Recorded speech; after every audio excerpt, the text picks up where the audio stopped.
Ele vivia bêbado dentro de casa.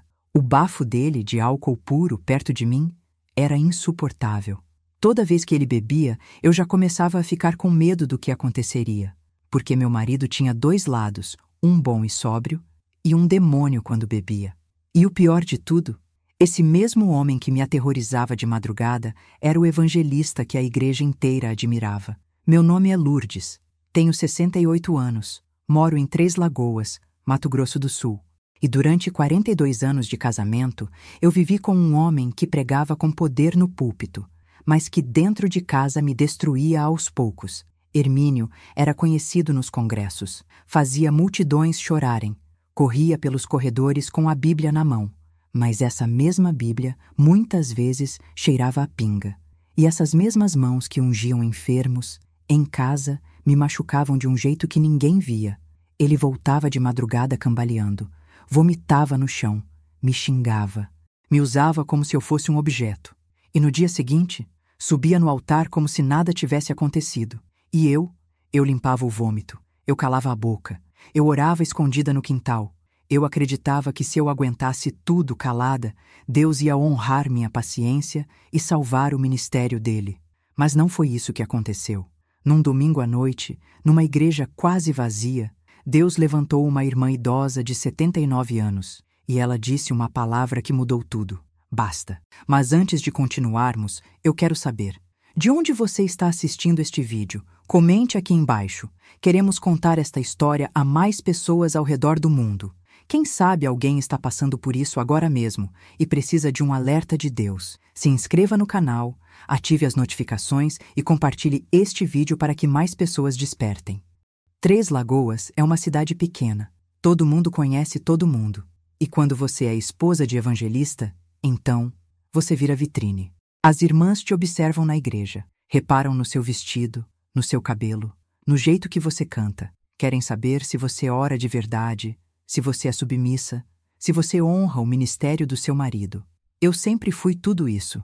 Sempre fui a esposa certinha, a que chegava cedo nos cultos, a que limpava o banheiro da igreja sem reclamar, a que orava pelos enfermos, visitava as viúvas, levava marmita para os obreiros. Mas ninguém sabia o que acontecia dentro da minha casa. Ninguém sabia que eu passava as madrugadas sentada no quintal, de joelhos na terra, pedindo a Deus que mudasse meu marido, que tirasse aquele vício, que fizesse ele parar de beber.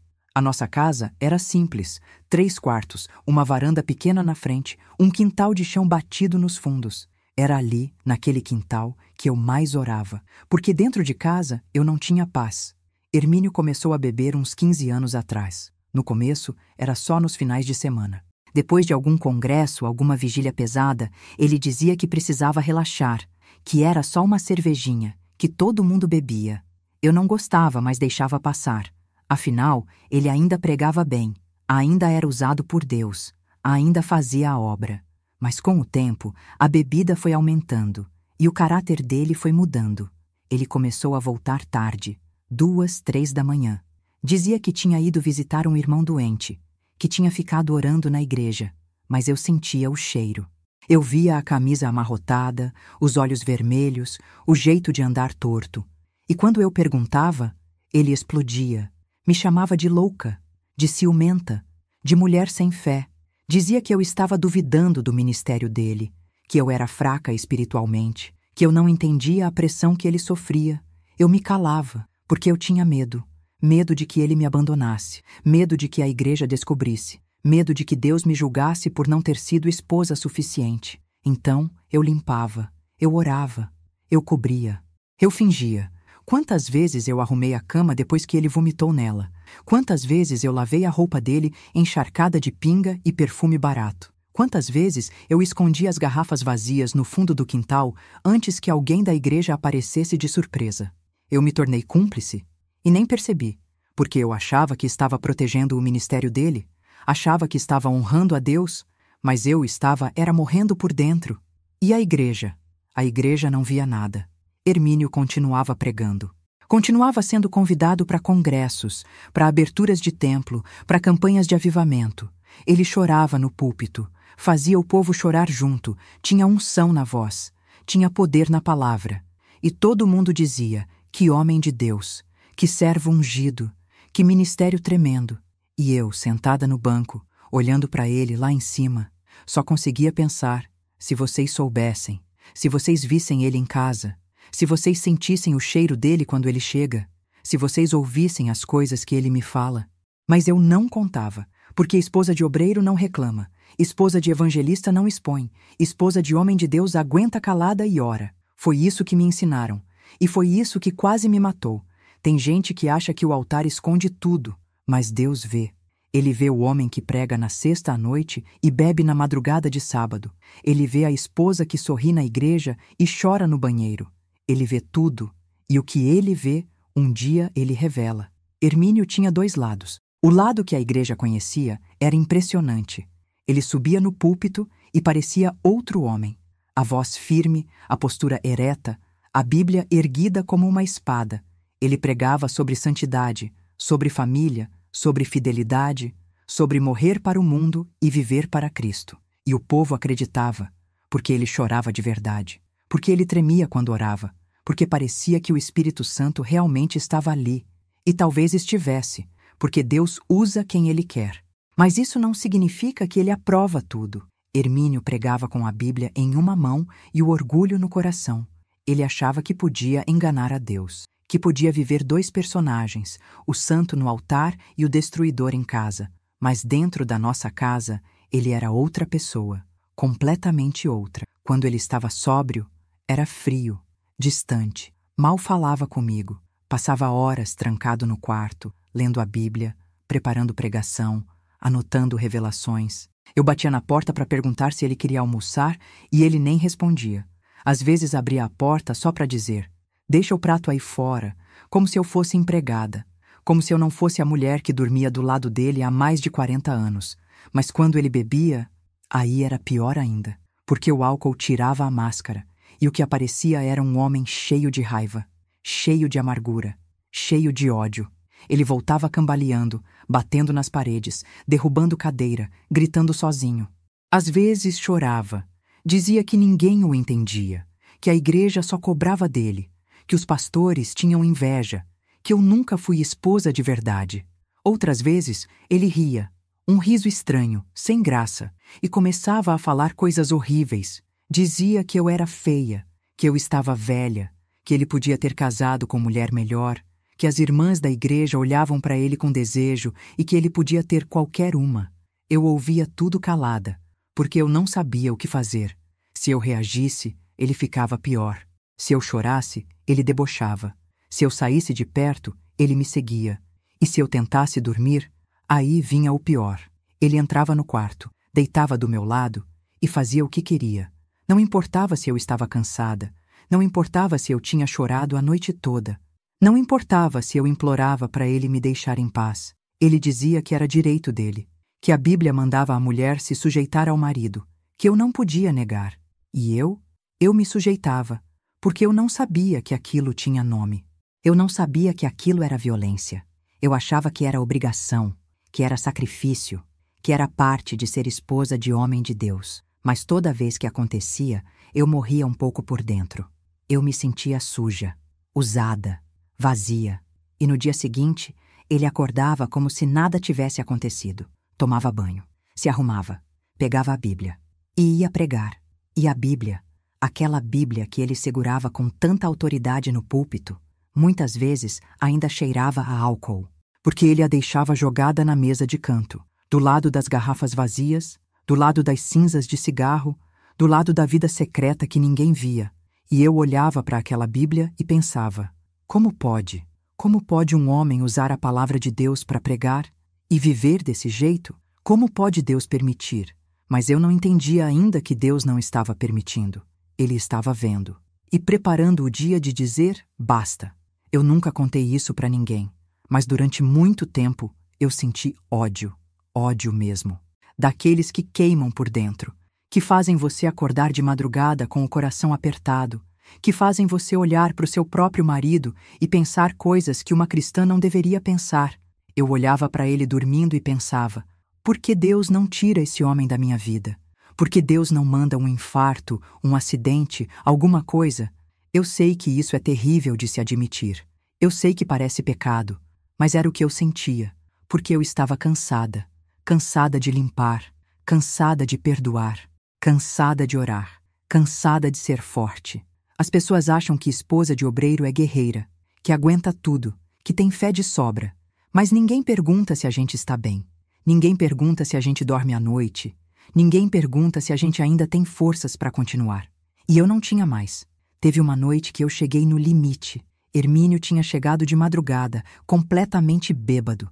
Nem conseguiu abrir a porta direito. Ficou batendo, gritando o meu nome, acordando a vizinhança. Quando eu abri, ele caiu para dentro. Literalmente caiu. Bateu a cabeça na quina da mesa da sala. Começou a sangrar. E sabe o que ele fez? Riu. Ficou ali, sangrando, rindo sozinho, falando coisas sem nexo. Eu peguei um pano, limpei o sangue, ajudei ele a levantar. Levei para o banheiro. Dei banho nele, como se ele fosse uma criança. Ele mal conseguia ficar em pé. Vomitou dentro do box, vomitou em mim. E eu limpei. Limpei tudo, porque era isso que eu sempre fazia. Depois que terminei, ele caiu na cama e apagou. E eu fiquei ali, sentada no chão do banheiro, cheia de vômito, cheirando a pinga, chorando. Chorando tanto que eu achei que ia morrer. E foi aí que eu senti aquele ódio, aquele desejo de que ele sumisse da minha vida. Eu orei pedindo perdão, mas o ódio não passava. No dia seguinte, ele acordou, tomou café, não pediu desculpa, não falou nada sobre a noite anterior. Simplesmente pegou a Bíblia e saiu. Porque ele tinha que pregar numa campanha em Água Clara. E eu fiquei sozinha naquela casa. Sozinha com o cheiro de álcool ainda no ar. Sozinha com as manchas de sangue que eu ainda não tinha conseguido tirar do chão. Sozinha com o ódio que eu não conseguia arrancar do peito. Mas não era só ódio. Era vergonha também. Vergonha de mim mesma, por ter me tornado aquela mulher. Aquela que aceita. Aquela que cobre. Aquela que limpa vômito às 3 da manhã e no dia seguinte vai para a igreja sorrir e cantar como se estivesse tudo bem. Eu tinha vergonha de olhar no espelho, porque eu não me reconhecia mais. Eu era outra pessoa quando casei com Hermínio. Eu era jovem, tinha sonhos, achava que ia formar uma família abençoada, achava que ia envelhecer feliz ao lado dele. Mas o que eu me tornei? Uma empregada, uma cúmplice, uma mulher destruída que fingia estar inteira. E o pior é que eu não conseguia sair. Não conseguia largar ele, porque eu tinha medo. Medo de ficar sozinha, medo de ser julgada pela igreja, medo de que as pessoas dissessem que eu não soube segurar meu casamento, que eu não tive fé suficiente, que eu não orou o bastante. Então eu continuava. Eu acordava todo dia, fazia comida, lavava roupa, limpava a casa, ia para a igreja, orava pelos enfermos, cantava no coral. E morria um pouco mais por dentro. Teve um dia que uma irmã me parou na saída do culto. Ela segurou minha mão e disse: "Irmã Lourdes, a senhora está bem? Porque eu sinto que a senhora está carregando um peso muito grande." Eu olhei nos olhos dela, e por um segundo eu quis falar. Eu quis gritar, eu quis contar tudo, mas eu não consegui. Eu sorri, apertei a mão dela de volta e disse: "Estou bem, irmã. É só cansaço. Deus está no controle." Ela acenou e foi embora. E eu fiquei ali parada, sozinha no estacionamento da igreja, chorando em silêncio, porque eu não estava bem. E Deus não parecia estar no controle. Ou pelo menos, eu não entendia o controle dele. Eu não entendia por que ele permitia, porque ele não intervinha, porque ele deixava um homem subir no púlpito bêbado e ainda ser usado. Mas eu ainda não sabia que Deus estava vendo tudo, e que ele ia agir, não do jeito que eu esperava, mas do jeito dele. A primeira vez que Hermínio voltou bêbado foi numa quinta-feira de setembro. Faz 11 anos. Eu lembro porque era aniversário da nossa filha mais velha, a Raquel. Ela tinha vindo passar o fim de semana com a gente, tinha trazido os netos. A gente fez um almoço bonito. Bolo, salgadinho, refrigerante. Foi um dia bom, um dia raro. Hermínio estava tranquilo. Brincou com os netos, conversou com a Raquel. Parecia o homem que eu conheci quando casei. À noite, depois que todo mundo foi embora, ele disse que ia visitar o irmão Valdir, que estava doente. Eu achei estranho, porque já era quase 9 da noite, mas ele insistiu. Disse que o homem tinha pedido oração e que não podia negar. Eu deixei. Ele saiu, e eu fiquei esperando. 9h30, 10, 10h30, 11. Eu liguei no celular dele. Não atendeu. Liguei de novo. Nada. Meia-noite passou. 1 da manhã. Eu já estava desesperada. Pensei que tinha acontecido alguma coisa. Acidente, assalto, sei lá. Fiquei andando pela casa, orando, pedindo a Deus que protegesse ele. E quando deu 1h40 da manhã, eu ouvi o portão. Abri a porta correndo. E quando vi ele, eu nem acreditei.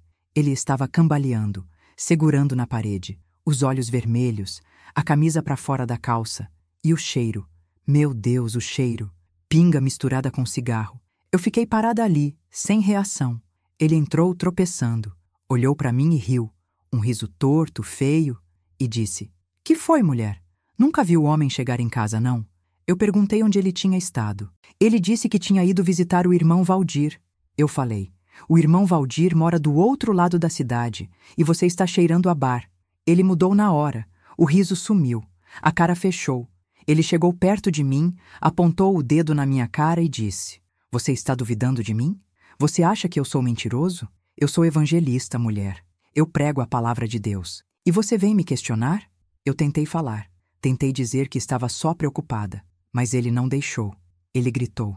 Disse que eu era fraca espiritualmente, que eu não tinha fé, que o diabo estava usando minha boca para acusar um homem de Deus. E depois saiu batendo a porta do quarto. Eu fiquei ali na sala, tremendo, sem entender o que tinha acabado de acontecer. No dia seguinte, ele acordou cedo, tomou banho, se arrumou, veio até a cozinha, me deu um beijo na testa e disse: "Desculpa, amor, ontem eu estava cansado, exagerei, mas isso não vai mais acontecer. Eu te amo, pode confiar em mim."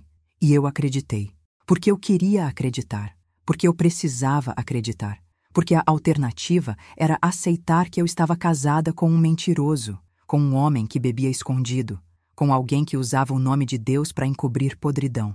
Então, eu perdoei e fingi que estava tudo bem, mas aquilo se repetiu. 2 semanas depois, ele voltou bêbado de novo. E de novo veio com desculpa. De novo pediu perdão. De novo prometeu que ia parar. E eu perdoei de novo, e de novo, e de novo, até que perdoar virou rotina. Até que eu nem cobrava mais. Até que eu aceitei que aquilo era parte da minha vida. E que o máximo que eu podia fazer era limpar a bagunça, orar e esperar que um dia Deus mudasse ele. Mas Deus não mudou ele. Não naquele momento. Porque antes de mudar Hermínio, Deus precisava mudar a mim. Precisava me ensinar que eu não era responsável por salvar meu marido. Que eu não era o Espírito Santo dele. E que silêncio não é fé. É cumplicidade. Eu nunca soube que aquilo tinha nome. Nunca soube que o que acontecia dentro do meu quarto, no silêncio da madrugada, era violência. Porque ninguém fala sobre isso. Ninguém ensina que esposa também pode ser violentada. Que casamento não é carta branca para fazer o que quiser. Que o corpo da mulher não é propriedade do marido. Eu aprendi que a esposa deve se sujeitar, que deve honrar, que deve servir. Mas ninguém me ensinou que sujeição não é anulação, que honra não é escravidão, que servir não é ser usada. Hermínio sempre teve um jeito de me tratar como se eu fosse menor, como se eu fosse menos inteligente, menos espiritual, menos importante. Ele era o evangelista, eu era só a esposa. Ele pregava, eu só ouvia. Ele tinha unção, eu só tinha obrigação. E uma das obrigações, segundo ele, era estar disponível. Sempre. Não importava se eu estava doente. Não importava se eu tinha passado o dia inteiro limpando a igreja. Não importava se eu estava exausta. Não importava se eu só queria dormir. Quando ele queria, ele tomava. E eu deixava. Porque eu achava que era dever, que era papel de esposa, que era o preço de ser mulher de homem de Deus. Mas quando ele bebia, era pior. Muito pior. Porque o álcool tirava qualquer resquício de respeito que ele ainda tivesse. Ele entrava no quarto cambaleando, cheirando a pinga. Às vezes nem tirava a roupa direito, só puxava, rasgava, fazia o que queria. E eu ficava ali, deitada, olhando para o teto, esperando passar, esperando acabar, rezando baixinho para que Deus me desse forças para aguentar. Teve uma noite que ele chegou pior do que nunca, completamente fora de si. Jogou a porta do quarto com tanta força que o trinco quebrou. Eu estava dormindo. Acordei assustada. Ele veio para cima de mim sem dizer uma palavra. Eu tentei empurrar, tentei pedir para ele parar, mas ele não parava. Ele segurou meus pulsos com força. tanta força que no dia seguinte ficaram manchas roxas, e fez o que quis. E quando terminou, ele virou para o lado e dormiu. Assim, como se nada tivesse acontecido, como se ele não tivesse acabado de me destruir. Eu fiquei ali, paralisada, tremendo, sentindo dor, sentindo nojo, de mim mesma, do meu corpo, da minha vida. Eu levantei devagar, fui pro banheiro, tomei banho, um banho demorado, quente, tentando me limpar, mas não adiantava, porque a sujeira não estava na pele, estava na alma. Eu me olhei no espelho e não me reconheci. Quem era aquela mulher? Aquela que aceitava tudo, que calava tudo, que morria aos poucos e ainda achava que estava servindo a Deus. No dia seguinte, ele acordou normal, fez café, me chamou para tomar junto, falou sobre a pregação que ia fazer no domingo, falou sobre um convite que tinha recebido para pregar em Campo Grande. E eu fingi que estava tudo bem, fingi que não tinha acontecido nada, porque eu não sabia fazer diferente, porque eu tinha medo de que se eu falasse, ele me abandonasse. Ou pior, que ele dissesse que a culpa era minha, que eu não estava sendo boa esposa, que eu não estava honrando o ministério dele. Então eu continuei fingindo, continuei calada, continuei morrendo. Mas teve um dia que eu não aguentei mais. Eu estava na cozinha, lavando louça, quando comecei a chorar. Chorar sem parar, sem motivo aparente. Só chorava. Hermínio passou pela cozinha, viu eu chorando e perguntou: "Que foi agora?" Eu olhei para ele, e pela primeira vez eu quis falar a verdade. Eu quis gritar. Eu quis dizer: "Você me machuca, você me usa, você me mata aos poucos." Mas tudo que saiu da minha boca foi: "Nada. Estou cansada só." Ele revirou os olhos e disse: "Você está sempre cansada, sempre reclamando, sempre chorando. Eu não aguento mais isso. Se você não aguenta ser esposa de obreiro, então larga. Vai embora. Ninguém está te segurando aqui." E saiu. Deixou eu ali, sozinha, com as mãos na pia, chorando. E foi nesse dia que eu comecei a orar diferente. Não orei mais pedindo para Deus mudar ele. Orei pedindo para Deus me tirar dali, ou me dar forças para sair, ou fazer alguma coisa, porque eu não estava mais vivendo. Eu estava apenas existindo, respirando, sobrevivendo, mas não vivendo.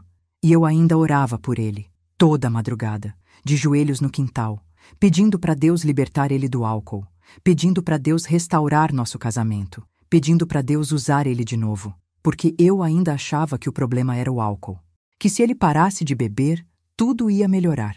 Mas eu não entendia ainda que o álcool era só sintoma, que o problema era mais fundo, era o coração, era o orgulho, era a mentira, era a vida dupla, era o homem que fingia ser santo no púlpito e era demônio em casa. E Deus sabia disso. Deus via tudo, cada lágrima, cada dor, cada noite que eu passei em claro, cada vez que eu fui usada e desprezada, cada vez que eu implorei por misericórdia. Deus via, e Ele estava preparando o momento de agir. Tem gente que acha que Deus demora, que Ele não ouve, que Ele esquece da gente. Mas Deus não demora. Ele apenas espera o momento certo, o momento em que a exposição vai gerar arrependimento de verdade, e não apenas desculpa. Eu passei anos pedindo a Deus que interviesse, que parasse Hermínio, que o impedisse de subir no púlpito bêbado, que o convencesse a parar de beber. Mas nada mudava. Pelo contrário, parecia que quanto mais eu orava, pior ele ficava. Ele começou a beber não só de madrugada. Começou a beber de tarde também, escondido. No quartinho dos fundos, ele guardava garrafas atrás das caixas de ferramentas, dentro do armário velho que a gente nem usava mais, e bebia sozinho. Às vezes eu entrava no quarto e sentia o cheiro. Ele disfarçava, dizia que tinha tomado remédio, que era xarope, que era qualquer coisa, menos a verdade. Eu fingia que acreditava, porque era mais fácil fingir do que enfrentar. Mais fácil mentir para mim mesma do que admitir que eu estava casada com um alcoólatra, com um homem viciado, com alguém que estava se destruindo e me destruindo junto. E o pior é que ele continuava pregando, continuava sendo convidado, continuava sendo elogiado. A igreja não via, ou fingia que não via, porque é mais confortável acreditar na imagem do que encarar a verdade. É mais fácil aplaudir o pregador do que questionar a vida dele. Eu comecei a me isolar, parei de visitar as irmãs. Parei de ir nos ensaios do coral. Inventava desculpa. Dizia que estava com dor de cabeça, que estava cansada, que tinha muito serviço em casa, mas a verdade é que eu não aguentava mais fingir, não aguentava mais sorrir, não aguentava mais responder que estava tudo bem quando não estava. E as pessoas começaram a perceber. Algumas irmãs perguntavam, outras só olhavam, com aquele olhar de pena, de curiosidade, de julgamento. Eu sabia que falavam de mim pelas costas, que cochichavam, que inventavam teorias, diziam que eu estava com depressão, que eu estava com ciúmes, que eu não apoiava o ministério do meu marido, mas ninguém chegava perto de verdade para perguntar o que estava acontecendo de fato, e eu não falava, porque eu tinha vergonha. Vergonha de admitir que meu casamento era uma mentira, que meu marido era um farsante, que eu estava vivendo no inferno enquanto todo mundo achava que eu vivia no céu. Teve um domingo que eu não quis ir para a igreja. Pela primeira vez em 40 anos de crente, eu não quis ir. Hermínio estava se arrumando, colocando terno, ajeitando a gravata, e eu continuei deitada. Ele perguntou se eu não ia me arrumar. Eu disse que não estava me sentindo bem. Ele parou, me olhou e disse: "Você não pode faltar. O que o povo vai pensar? Que a esposa do evangelista não vai na igreja? Você vai sim. Levanta daí." Eu não me mexi. E ele perdeu a paciência. Veio para cima de mim. Me puxou pelo braço, com força. Me arrastou para fora da cama. Gritou na minha cara: "Você vai me envergonhar? Vai dar motivo para o povo falar? Você não presta nem para isso." Eu comecei a chorar. E ele me soltou. Saiu batendo a porta. Foi sozinho para a igreja. E eu fiquei ali, no chão do quarto, chorando, pedindo a Deus que me tirasse daquela vida, que me levasse, que fizesse alguma coisa, porque eu não tinha mais forças, não tinha mais esperança, não tinha mais nada, só dor. E foi ali, naquele chão frio, que eu gritei. Gritei de verdade, não foi oração, foi desespero. Eu gritei: "Deus, até quando? Até quando o Senhor vai deixar esse homem me destruir? Até quando o Senhor vai permitir que ele use seu nome em vão? Até quando, Senhor? Até quando?" E Deus não respondeu. Pelo menos não naquele momento. Mas ele ouviu. Porque 3 dias depois, numa quarta-feira à noite, no culto de doutrina, aconteceu algo que mudou tudo. Hermínio estava pregando, como sempre, falando sobre santidade, sobre separação do mundo, sobre viver uma vida limpa diante de Deus. E no meio da pregação, ele parou, ficou em silêncio, olhou para o povo e tentou continuar, mas não conseguiu. As palavras não saíam. Ele começou a gaguejar, a tremer, a suar, e de repente largou a Bíblia no púlpito e saiu correndo. Saiu da igreja, foi para o banheiro e vomitou. Vomitou tudo, álcool puro. Ele tinha bebido antes de pregar e o corpo dele não aguentou. Não aguentou mais esconder. Alguns irmãos foram atrás dele. Eu fiquei sentada no banco, paralisada, sem saber o que fazer, sem saber o que sentir. E foi ali que eu percebi. Deus estava começando a agir, não do jeito que eu imaginei, não com um milagre instantâneo, mas com exposição, com verdade, com justiça. Porque Deus não encobre pecado, Ele expõe, para curar, para libertar, para restaurar. E aquela foi só a primeira rachadura, o primeiro sinal de que a máscara estava caindo, de que a mentira estava sendo revelada, de que o altar não escondia mais nada, e que o dia do basta estava chegando. Dona Aparecida tinha 79 anos quando Deus usou ela para dizer basta. Ela era viúva, analfabeta, morava sozinha num barraco de madeira no bairro Jardim Alvorada. Não sabia ler a Bíblia, mas conhecia a Deus de um jeito que muita gente letrada não conhece. Ela era daquelas mulheres de oração de verdade, daquelas que acordam de madrugada e ficam horas de joelhos, que jejuam sem alarde, que oram pelos outros sem esperar nada em troca. Todo mundo na igreja conhecia ela, e todo mundo respeitava, porque quando Dona Aparecida abria a boca para falar alguma coisa, era melhor prestar atenção, porque vinha de Deus. Ela tinha um dom profético. Não era dessas que ficam profetizando toda hora. Não, ela era quieta, calada, ficava sentada lá no fundão da igreja, no último banco, sempre de vestido comprido e lenço na cabeça. Mas quando Deus mandava ela falar, ela falava. E o que ela falava se cumpria. Eu conhecia a Dona Aparecida desde que ela chegou na congregação. Fazia uns 12 anos. Ela tinha vindo de Corumbá, morar perto da filha. E desde o primeiro dia, a gente criou uma ligação. Ela me chamava de filha, e eu chamava ela de Mãe Aparecida. Muitas vezes, depois do culto, eu ficava conversando com ela. Ela perguntava se eu estava bem, se eu precisava de oração, e eu sempre dizia que sim, estava bem. Mas ela me olhava com aqueles olhos fundos, cansados, e dizia: "O Senhor vê, filha. O Senhor vê tudo. Ele não deixa o justo desamparado." Eu não entendia direito o que ela queria dizer, ou fingia que não entendia, mas hoje eu sei que ela sabia. Ela sabia do que estava acontecendo dentro da minha casa, não porque eu contei, mas porque Deus mostrou para ela. Dona Aparecida tinha visões, sonhos, revelações. Ela via coisas que ninguém mais via, e ela via Hermínio, via a vida dupla dele, via o álcool, via a violência, via tudo. Ela me contou isso depois. Disse que tinha pedido a Deus para intervir, que tinha jejuado por semanas pedindo que Deus parasse aquilo, que não deixasse aquele homem continuar zombando do altar. Mas Deus dizia para ela esperar o tempo certo. E numa madrugada de sábado, 3 dias antes daquele domingo que mudou tudo, Dona Aparecida teve um sonho. Ela sonhou que estava na igreja, que Hermínio estava pregando e que de repente uma luz forte entrou no templo e uma voz trovejante disse: "Basta!" E ela acordou tremendo, suando, com o coração disparado, e soube que Deus ia usar ela, que Deus ia colocar uma palavra na boca dela e que ela não podia recuar. Ela ficou com medo, porque ela sabia o que ia acontecer, sabia que ia gerar escândalo, que ia expor o evangelista na frente de todo mundo, que ia causar divisão, mas ela também sabia que não podia desobedecer. Então ela orou, jejuou, pediu confirmação, e Deus confirmou. No sábado à noite, ela veio até minha casa, bateu no portão. Eu atendi. Ela segurou minhas mãos, olhou nos meus olhos e disse: "Filha, chegou a hora. Amanhã Deus vai agir. Prepare seu coração." Eu não entendi. Perguntei o que ela queria dizer, mas ela só repetiu: "Prepare seu coração." E foi embora. Eu passei a noite inteira acordada, tentando entender, tentando imaginar o que ia acontecer.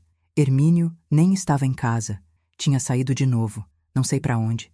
Ele só voltou no domingo de tarde, bêbado, como sempre. Tomou banho, se trocou e foi pregar. E eu fui junto. Porque eu sempre ia, mesmo quando não queria, mesmo quando estava destroçada. Eu ia, e naquele domingo eu sentei no banco e olhei para trás. E vi Dona Aparecida. Ela estava no lugar de sempre, último banco, olhos fechados, lábios se mexendo em oração silenciosa. E quando Hermínio subiu no púlpito, ela abriu os olhos e me olhou. E eu soube que alguma coisa ia acontecer.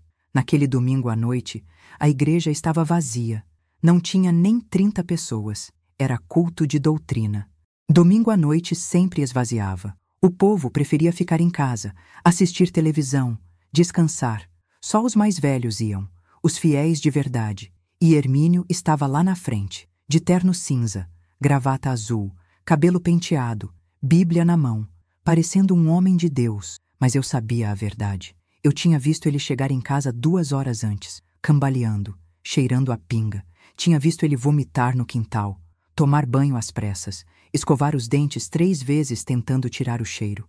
E mesmo assim, quando ele se aproximava, dava para sentir aquele bafo, aquele cheiro de álcool misturado com bala de menta. Ele começou a pregar. O tema era santidade. Como sempre, ele falava sobre separação do mundo, sobre viver uma vida limpa, sobre o altar de Deus, sobre não misturar o santo com o profano. E enquanto ele falava, eu olhava para o chão, porque eu não conseguia olhar para ele. Não conseguia ouvir aquelas palavras saindo da boca de um homem que vivia na mentira, que profanava o altar todas as noites, que usava o nome de Deus em vão. De repente, eu ouvi um barulho, um gemido, vindo do fundo da igreja. Olhei para trás e vi Dona Aparecida se levantando, devagar, segurando no banco da frente, tremendo, o corpo inteiro tremendo, como se ela estivesse levando choque. Algumas pessoas olharam para ela. Hermínio parou de falar, ficou olhando também, e Dona Aparecida começou a andar, passo a passo, pelo corredor, em direção ao púlpito. O silêncio na igreja era tão pesado que dava para ouvir a respiração dela, Dava para ouvir o arrastar das sandálias velhas no chão de cimento. Quando ela chegou perto do púlpito, parou, levantou a mão direita, apontou o dedo para Hermínio e abriu a boca. E o que saiu não era a voz dela, era outra voz, mais forte, mais grave, cheia de autoridade. Ela disse: "Assim diz o Senhor dos Exércitos, tu tens zombado do meu altar. Tua boca fala em meu nome, mas tua alma está suja de bebida e de violência. Tu sobes aqui com as mãos imundas, com o coração cheio de orgulho, achando que podes me enganar. Mas eu vejo o que tu fazes nas trevas, eu vejo o que tu escondes, eu vejo como tu tratas a mulher que eu te dei. E hoje, diante desta congregação, eu digo: basta." A igreja inteira ficou em silêncio. Ninguém se mexia, ninguém respirava. Era como se o tempo tivesse parado. Hermínio ficou branco. As pernas dele começaram a tremer. A Bíblia caiu da mão dele. Bateu no chão com um barulho seco. E ele caiu junto. Caiu de joelhos. Ali mesmo, no púlpito, na frente de todo mundo. E começou a chorar. Não era choro fingido. Não era choro de emoção de culto. Era choro de desespero, de dor, de vergonha, de culpa. Ele chorava e gemia. E gritava: "Perdão, Senhor, perdão, perdão, eu me perdoa." Dona Aparecida continuou de pé, firme, olhando para ele, e disse mais uma coisa: "O Senhor te dá uma última chance. Mas se tu não te arrependeres de verdade, se tu não largares essa vida de mentira, Ele mesmo vai te tirar do caminho. Escolhe hoje a quem vai servir, se ao altar ou à garrafa. Mas saiba que não pode servir aos dois." E depois que ela falou isso, ela se virou. Voltou para o banco dela, sentou e ficou quieta, como se nada tivesse acontecido. Mas tinha acontecido. Deus tinha falado. E ninguém na igreja tinha dúvida disso, porque todo mundo sabia. No fundo, todo mundo sempre soube. Só fingia que não via, fingia que não percebia, fingia que estava tudo bem. Mas Deus arrancou a máscara, expôs a mentira, revelou a podridão, e agora não tinha mais como esconder. Hermínio continuou de joelhos no púlpito, chorando, sem conseguir levantar. Alguns irmãos se aproximaram, tentaram ajudar, mas ele não queria ajuda. Ele só queria sumir, desaparecer, morrer ali mesmo. Eu continuei sentada, sem me mexer, sem saber o que fazer, porque parte de mim sentia alívio. Alívio de que finalmente alguém tinha dito a verdade, de que finalmente a mentira tinha sido exposta. Mas outra parte de mim sentia dor. Dor por ele, dor pela vergonha, dor por saber que a partir daquele momento nada mais seria como antes. O pastor auxiliar subiu no púlpito, pegou o microfone e com voz trêmula disse: "Irmãos, vamos encerrar o culto, vamos orar pelo irmão Hermínio e vamos pedir que Deus tenha misericórdia." E a igreja orou, mas era uma oração estranha, porque ninguém sabia exatamente o que dizer. Ninguém sabia se devia pedir perdão por ele ou julgar ele, se devia ter pena ou indignação. Então, só oraram em silêncio. E quando o culto terminou, cada um foi embora calado, com o peso daquilo no peito, com a certeza de que Deus tinha visitado aquele lugar e que nada mais seria igual. Hermínio não saiu do púlpito naquela noite. Ficou ali, de joelhos, até todo mundo ir embora. Eu esperei, sentada no banco, sem saber o que fazer. Sem saber o que dizer. Quando a igreja ficou vazia, só nós dois, ele finalmente levantou, olhou para mim e disse: "Me perdoa." Só isso. Me perdoa. Eu não respondi, porque eu não sabia se perdoava, não sabia se conseguia, não sabia se devia. Fomos para casa em silêncio, ele dirigindo, eu olhando pela janela. E quando chegamos, ele foi direto para o quarto, trancou a porta e ficou lá, a noite inteira. Eu ouvia ele chorando, rezando, falando sozinho, pedindo perdão a Deus, mas não para mim. Nunca para mim. Na segunda-feira de manhã, ele saiu cedo. Não disse para onde ia, só disse que precisava resolver umas coisas. E voltou à tarde, com o pastor presidente, o pastor Ezequiel, um homem sério, de poucas palavras, respeitado por toda a região. Eles entraram, sentaram na sala, e o pastor me chamou. Disse que precisava conversar comigo também. Eu sentei. E Hermínio começou a falar.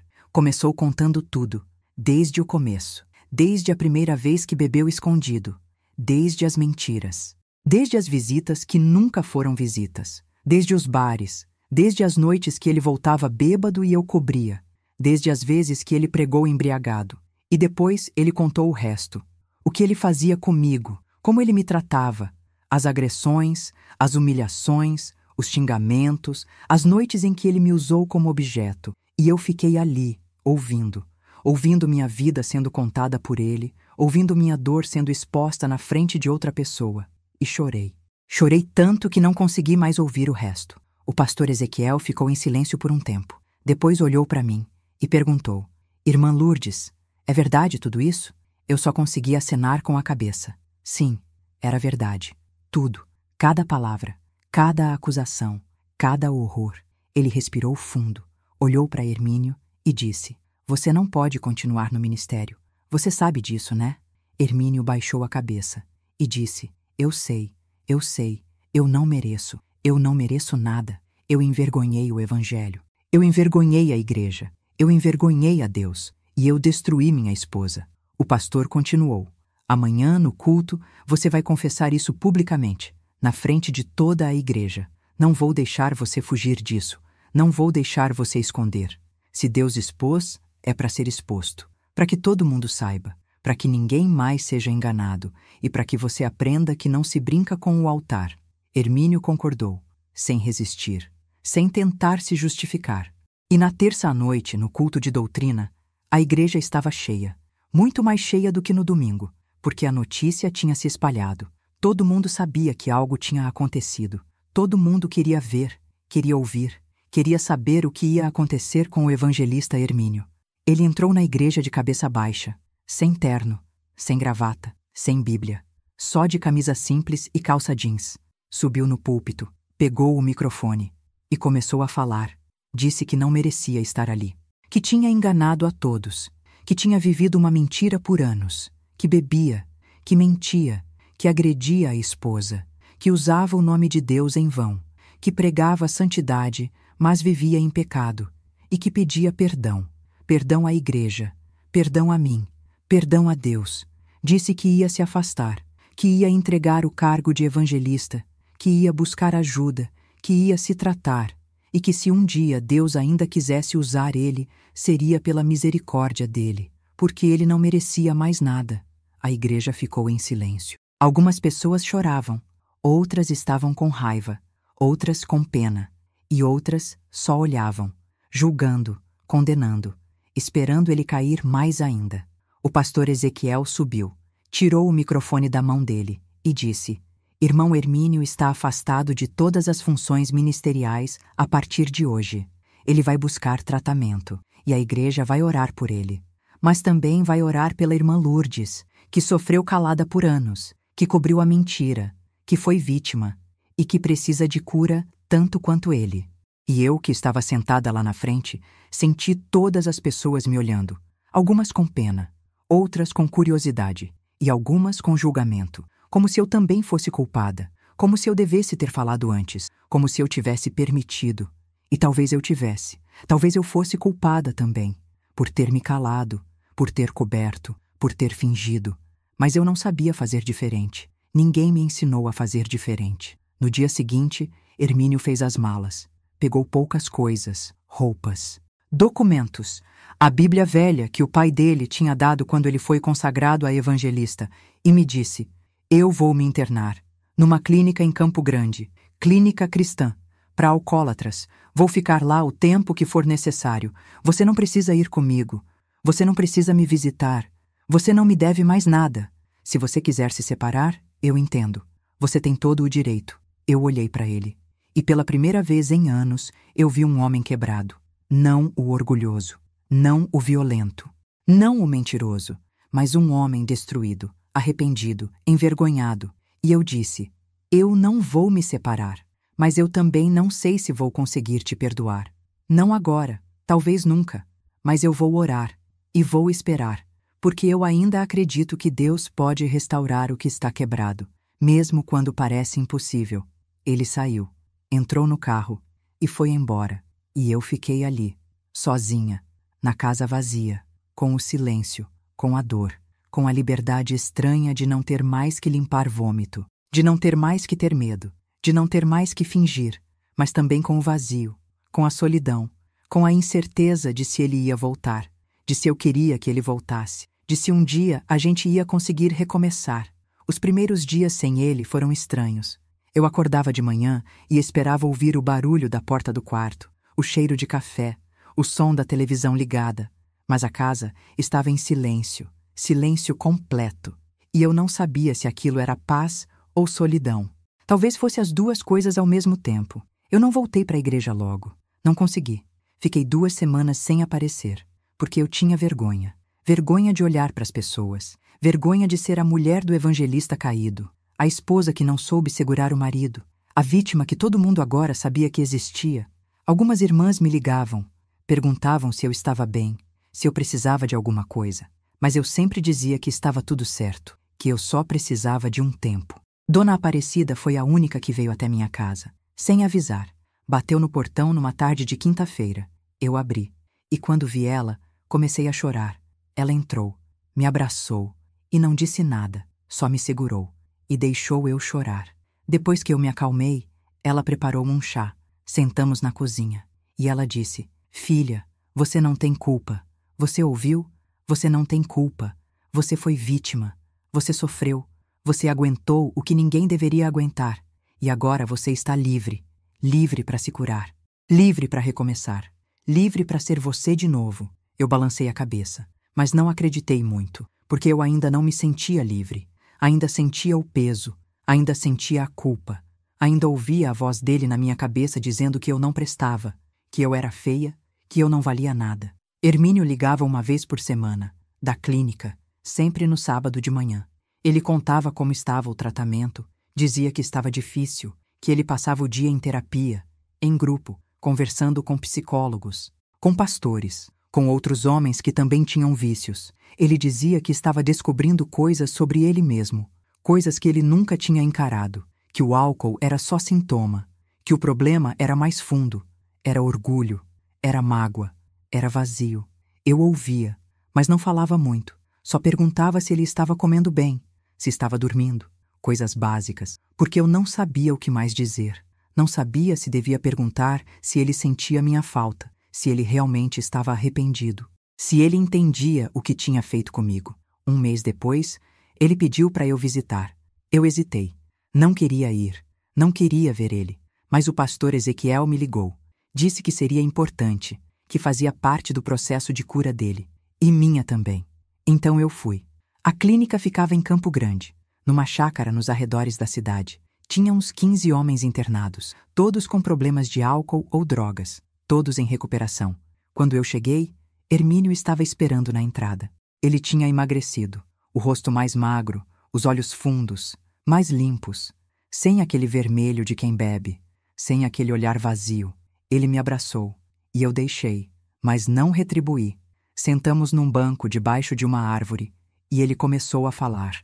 Disse que estava há 43 dias sem beber, que era o período mais longo que ele tinha ficado sóbrio nos últimos 10 anos. Disse que estava aprendendo a lidar com a realidade sem anestesia, sem álcool para esconder a dor, sem mentira para cobrir a vergonha, e que era a coisa mais difícil que ele já tinha feito. Disse que estava fazendo terapia todo dia, que o terapeuta fazia ele falar sobre a infância, sobre o pai dele que também bebia, sobre a pressão de ser evangelista, sobre o medo de falhar, sobre o vazio que ele sentia mesmo quando a igreja aplaudia, e sobre mim, sobre como ele tinha me tratado, sobre as coisas que ele tinha feito, e que ele finalmente entendia que aquilo era abuso, era violência, era pecado, e que ele não tinha desculpa. Ele chorou, ali na minha frente, e pediu perdão, de novo, mas dessa vez era diferente. Não era o choro de quem foi pego, era o choro de quem realmente enxergou o tamanho do estrago que causou. Eu não chorei, só ouvi. E quando ele terminou, eu disse: "Eu ainda não sei se consigo te perdoar. Eu sei que a Bíblia manda perdoar. Eu sei que Deus perdoa, mas eu ainda sinto a dor, ainda sinto a raiva, ainda acordo de noite com medo, mesmo você não estando lá. Então eu preciso de tempo, e você precisa entender que perdão não apaga o que aconteceu, não faz as marcas sumirem, só liberta eu de carregar ódio, mas não te livra da consequência." Ele concordou. Disse que entendia, que não esperava que eu esquecesse, que não esperava que voltasse a ser como antes, porque não dava mais. O que tinha sido destruído não podia ser colado, só podia ser reconstruído, do zero, com base nova, com verdade. Eu fui embora daquela visita confusa. Confusa porque parte de mim ainda amava aquele homem. Amava o Hermínio de 40 anos atrás, o que me pediu em casamento, o que me prometeu cuidar de mim, o que orava comigo de madrugada antes de tudo desandar. Mas outra parte de mim odiava o que ele tinha se tornado, e não sabia se era possível separar os dois. Nos meses seguintes, eu comecei a fazer terapia também. O pastor Ezequiel me indicou uma psicóloga cristã, e foi ali, naquelas sessões, que eu comecei a entender que eu também precisava de cura, que eu tinha desenvolvido traumas, que eu tinha aceitado coisas que nunca deveria ter aceitado, que silêncio não era virtude, que sofrer calada não era fé, e que Deus nunca pediu que eu me anulasse para proteger o ministério de ninguém. Hermínio ficou 10 meses internado. 10 meses. Quando ele saiu, veio para casa, mas dormiu no quarto de hóspedes, porque eu ainda não estava pronta. Não para voltar a dormir do lado dele, não para voltar a confiar completamente. Ele entendeu, não reclamou, não pressionou, só agradeceu por eu ter deixado ele voltar. E começamos a reconstruir, devagar, com limites, com respeito, com verdade. Hoje, 3 anos depois daquele domingo em que Deus disse basta, eu posso dizer que a gente conseguiu reconstruir. Mas não foi fácil, e não foi rápido, e não foi do jeito que eu imaginava. Hermínio nunca mais voltou para o púlpito, nunca mais pregou, nunca mais foi chamado de evangelista, e ele não quis voltar. Ele mesmo disse que não merecia, que tinha perdido o direito, que tinha profanado o altar e que não ia brincar com Deus de novo. Hoje ele é servo, só servo. Chega cedo na igreja para varrer, para arrumar as cadeiras, para ligar o som, senta lá no fundo, no último banco, do lado de Dona Aparecida, e fica quieto, ouvindo a palavra, sem chamar atenção, sem querer holofote, sem querer reconhecimento. E eu vejo nele um homem diferente, um homem quebrado, mas quebrado do jeito certo, do jeito que Deus quebra para reconstruir melhor. Ele não bebe mais. Faz 3 anos e 2 meses.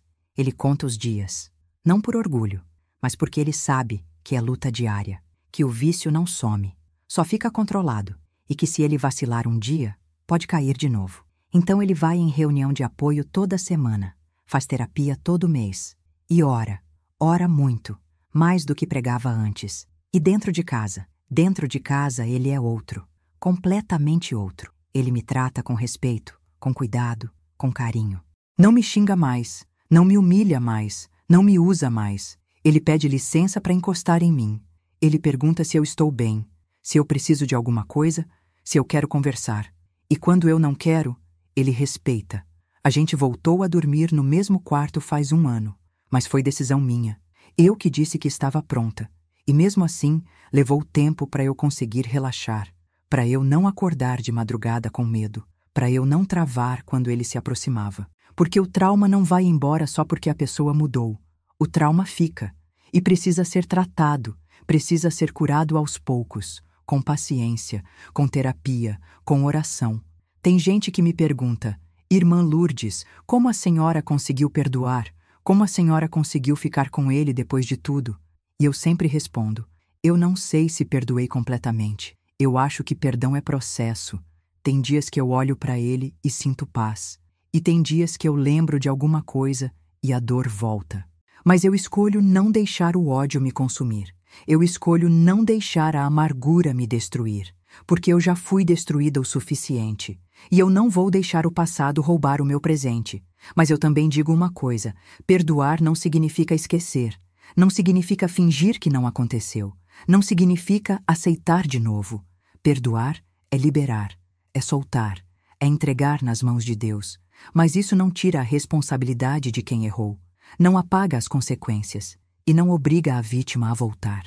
Eu voltei porque eu quis, porque eu vi mudança real, porque eu vi arrependimento verdadeiro, porque ele se submeteu a tratamento, porque ele aceitou as consequências, porque ele não tentou me manipular, não tentou usar a Bíblia contra mim, não tentou me fazer sentir culpada.